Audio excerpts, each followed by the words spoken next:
ગામની શાંતિભરી સવાર, ચીડિયાઓની ચહક, ધૂળ ઉડાવતી ગલીઓ, અને એ ગલીઓમાં ધીમે ધીમે ચાલતો એક છોકરો લાલો.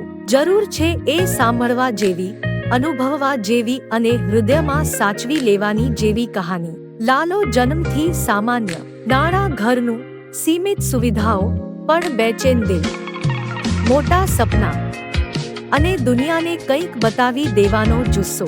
ગામમાં લોકો એને લાલો કહે, પણ અંદરથી તો એ લક્ષ્મણ હતો, એવું બાળક જે પરિવાર માટે બધું કરવું ઈચ્છે,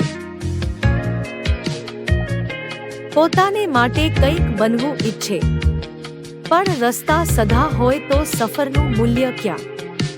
લાલોનો વિશ્વ પોતાનો, સાદો, સાચો. ગામની ગલીમાં દરેક એને ઓળખે, ક્યારેક તેની નિર્દોષ મજાક, ક્યારેક તેની હાસ્યાસ્પદ વાતો, અને ક્યારેક તેનો ગંભીર અંદરનો દર્દ. લાલોનું જીવન હંમેશા હસતું નહોતું. એના ઘરે પૈસાની તંગી, કેટલાક લોકોની મજાક, અને ઘણીવાર તું શું કરી લેશે જેવી તકો. પણ લાલાનું હૃદય પાટે લોખંડ જેવી મજબૂત.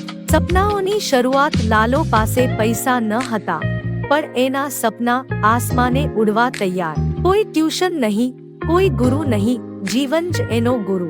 ક્યારેક એ મજૂરી કરે, ક્યારેક નાના કામો કરે, અને બાકીનો સમય એ પોતાના સપનાઓને સાચવે.